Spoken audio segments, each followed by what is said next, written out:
Welcome back to Marketing Automation Made Simple podcast. I'm your host, Jovana, and today we're diving into a topic that's not just hot, but I think it is the future. It's AI. As we look toward 2025, AI is poised to transform the way small businesses approach marketing, operations, and growth. But what does that actually mean for you? We'll unpack all the trends, the opportunities, the challenges with plenty of everyday examples to keep it grounded. Stick around, you don't want to miss this one. I'm really excited about this episode. But before I dive in, let me just give you a bit of an update as to what's been happening with me in the last, let's say, 6 months. I've been busy working on a new startup, actually 2 new startups. One is in the construction property sector, and the other one is in retirement sector. I can't talk much about this, but I'm excited to be creating and developing a product.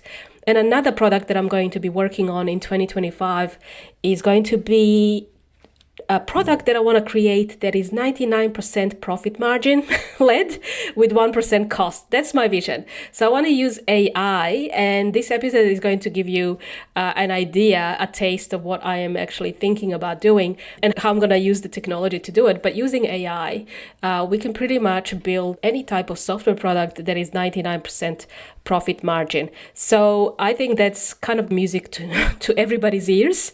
And I wanted to test this out because I am not a developer, I'm not too techy, and I want to actually start talking about that project as I'm building it myself. So I'm going to share some of that. The other part that I've been busy on and working on is I've become a director of another business called MI Academy. It stands for Marketing Innovation Academy. And we are a marketing and training organization that works specifically with retail and e-commerce brands. However, it is still applicable to SaaS businesses and some service-based businesses, but you can think of it as a fractional CMO. If you're a small business and you need strategic assistance, you need help auditing or reviewing what your marketing strategies and plans, putting some plans together and thinking about how you can grow your business with smart marketing strategies, then that would be what we would help you with. So I'm going to talk about that and also share with you how you can be a member of a marketing innovation club, which is kind of like gym membership, but it's for anybody that wants to learn marketing and the future that is now becoming more and more prevalent, which is all about AI. It's disrupting the marketing field, it's disrupting the SaaS world, it's disrupting every single business now. So we just want to make sure that we're all across this. The sooner we talk about AI and how it can help our business grow, the better it is. Okay. All right, let's now dive into the crux of this episode. As I mentioned, AI is making waves in marketing, and here's the kicker. It could reduce traditional marketing roles by up to 85%. But don't panic just yet. With some roles that might disappear, new ones will actually crop up. Like we've seen AI prompt specialists and AI response editors. I think if you have a marketing team, they're going to be using and leveraging AI to be more efficient, a lot faster in shipping their products and ideas and shipping their ideas to market. So I think it's not doom and gloom with AI, but we are going to be noticing a lot of the routine tasks that we are probably bored doing them anyway in our jobs, is that they're going to be more switching towards strategic and high value work. So if you, let's imagine you're running a small online boutique, like an e-commerce store, instead of spending hours writing product descriptions or crafting social media captions, AI tools could handle that for you in minutes. And Shopify already has that built in. And I'm going to see quite a lot of different products and SaaS products coming to the marketplace and actually coming embedded with AI solutions already there. So that's all starting to happen now anyway. Suddenly, you have time to think about bigger picture strategies like expanding your product line or improving customer experience. On the flip side, AI might completely change how startups or early stage businesses approach marketing. Some predict future businesses won't even need traditional marketing teams to launch any product or ideas. So AI agents, there is a word called AI agents that I'm going to share with you in a bit more detail, could autonomously handle content creation, analytics, and ad optimization. So can you picture hiring an AI assistant instead of a whole team when you're bootstrapping your new business? Okay, so what are AI agents and why are they a big deal? You might have heard the term AI agents tossed around lately, but what exactly are they? Simply put, AI agents are intelligent systems that can perform tasks independently, often with minimal human intervention. Think of them as virtual employees that can handle everything from creating marketing content to managing customer support, and even analyzing data to recommend business strategies. AI agents typically operate through a mix of machine learning, natural language processing, and automation tools.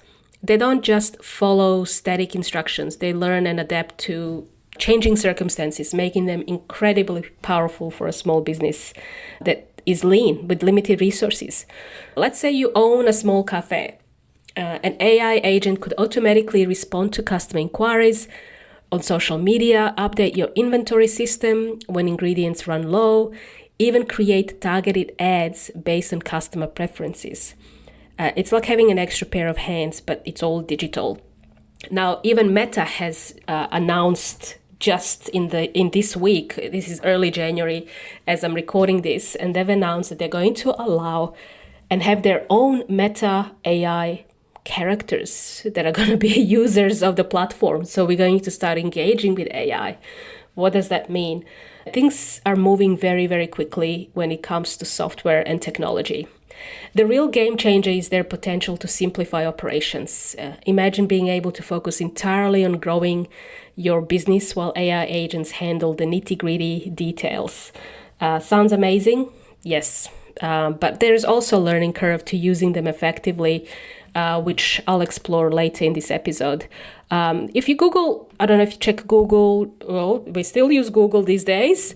Google Trends in the last quarter show 64% increase in AI agent search terms. So this is really, really recent, and we're already seeing a massive spike in people exploring this as a solution. Another cool thing, if you have an AI agent, you can imagine your email agent. You could have an email agent that writes and tests 50 different sequences, personalizing every message based on user behavior. Your analytics agent spots trends before humans could, adjusting strategy in real time. Your SEO, if you do marketing, an SEO agent can generate 500 pages of perfect content daily, while your ads agent tests thousands of creative variations across platforms. I mean, these are the types of tasks that we were in marketing used to doing, and now we have an opportunity to leverage AI agents to help us do that and then focus more on the strategic side of things. I'm going to share a video. Let's see if I can play that video for you. The lady is on the stage and she is OpenAI, Katya Jill Guzman. I think that's how you pronounce her name, or Gil Guzman. She's demoing an AI agent making a phone call to a store on behalf of a customer. An agent says, "Have a great day." Human says, "You too." So let me play this and see how that sounds. Okay, calling now. Hello, is this the tech store in La Défense? My name is Ada, and I'm calling on behalf of a customer. Yes, that's the tech store in La Défense. How can I help you? Great.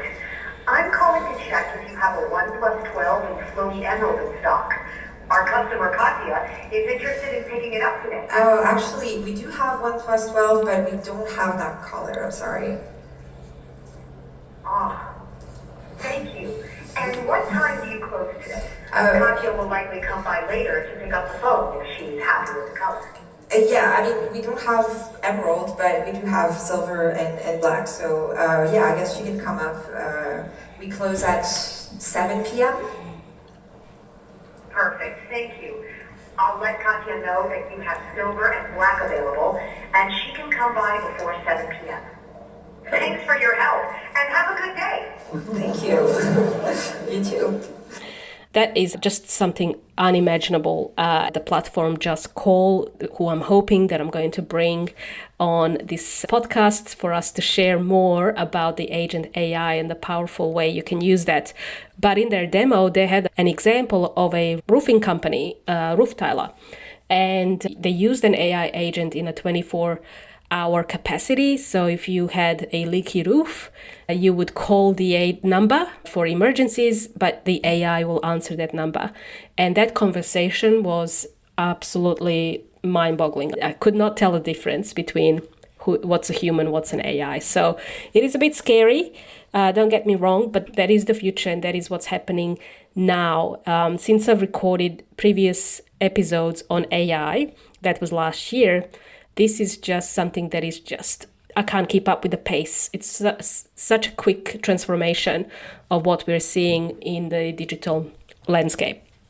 All right, the other thing that is going to be a major, I guess, fundamental shift in this space is the SaaS world. SaaS means software as a service. So we're all familiar with using apps, using any type of technology on the phone. That is usually a SaaS company, or a CRM could be a SaaS company as well. And so there is definitely some disruption happening from how software is built to how it's sold. So one big idea floating around is the shift from seat-based subscriptions to dynamic AI-driven models. For example, an AI agent might manage your CRM, inventory, customer support, all without needing traditional scaling of human resources. Say, for example, you're a local gym owner using a software to manage memberships. Instead of a subscription based on the number of users, which is what we're all used to paying, an AI-driven platform could dynamically adjust your costs based on actual usage, or deliver insights on customer trends without needing you to hire a dedicated analyst. So that's not to say it's all smooth sailing. Maintaining AI-powered SaaS can be complex. Ensuring quality will be a huge challenge even today. It's a huge challenge to always keep up with customer demand and product changes and infrastructure to support the growth and scale of any type of SaaS business. But for smaller businesses, that might mean sticking with traditional tools for a little longer. So we'll keep paying for those monthly subscriptions for our apps, for the software, for the privilege of using. But, as I said in some previous episodes, it's not how much you pay for the software, but what are you actually getting for it? And as you can see, it's an extra pair of hands, and it's a lot easier to grow your business. And I think it becomes more predictable and systematic when you have AI agents. You go from having labor that could be a variable cost in the business to having fixed cost that is something more predictable in the business. Now, I just wanted to weigh the pros and cons of AI for businesses, because there's so much information out there. Okay, so what's the good, the bad, and the complicated about AI for small businesses? All right, so the pros is that I see is efficiency and scale. That's definitely not going away. Automating repetitive tasks, it lets you grow faster with fewer resources. Innovation, that's going to be a huge one. AI opens the door to personalized customer experiences and smarter decision making. The negative ones are job displacement. Automation could mean fewer jobs in traditional roles that we're used to. Disruption with the whole industry. Everything, as I mentioned, everybody's getting disrupted. So things are going to change, and they may be happening faster than what we're used to when we went from the industrial age to the information age. That process took years, 50, 60 years to go, or even more, 100. But with AI, almost every year, annually, something big is changing. Business models will definitely change. Moving to AI-driven pricing and services might require you to rethink how you charge customers if you run a software business. So I think we're going to see a lot of players in the SaaS, like CRMs and marketing automation platforms included, are going to have to start changing the way they deliver their product or distribute their product, and how they charge for the products. That's my opinion, but I think the technology is definitely becoming more commoditized. It was becoming 10, 20 years ago when it became very popular to have lots of apps on your phones. It made it easier to create those apps. Now it's going to be even more easier to create products using AI without having to have any humans develop or create that. So the cost to produce that product will definitely be going down. And that's the reality of what's happening in the technology world. All right, I'll just use the example of the gym owner, something to tie it back to what I've already used before. So what does it actually mean when we talk about pros and cons, and how does it apply to your business? While AI might handle scheduling and payments, you still need to figure out how to offer new pricing models to members, especially if you're a gym owner in that example I shared, and ensure your team is actually equipped to manage any glitches. So somebody still has to instruct this tool and give them creative thought and give them instructions on what they need to achieve and decide if that is good or bad. So that technology is not there yet. AI is a tool, but it's not a magic wand. The key is using it where it adds the most value to your business without losing sight of what makes your brand unique. And I think traditional marketing still holds true. The more we have AI, the more we would need to build trust with our customers, and whether that is face-to-face or even phone calls. If you do make phone calls, you could automate that. Your customers still want to buy from you when they know you, like you, and trust you. And so if you want customers to buy from you in the age of AI, we will need to do more to convince them. So that could be, if you are used to running webinars, you might actually run physical workshops. You might want to go and meet your customers for a coffee versus over a Zoom meeting, just to make sure before they sign a contract or agreement to do business with you. So these are the trends that are happening now, and it's January 2025. As I mentioned, AI is shaking up the marketing and SaaS worlds, and as business owners, we need to be ready to adapt. Whether you're excited or cautious, there's no doubt that AI has the potential to save you time, money, and headaches if you use it wisely. So thanks for joining me. I think that's it. That's all I wanted to share with you today. And thank you for joining me today on Marketing Automation Made Simple. If you found this episode helpful, share it with a friend or leave us a review. I'll see you next time with more tips to simplify your marketing and grow your business. And check out the show notes for that video that I shared. And feel free to leave your comments on this episode to let me know if there is anything that you'd like me to talk more about in terms of AI and what you liked about this episode. I'll see you next time with more tips to simplify your marketing and grow your business.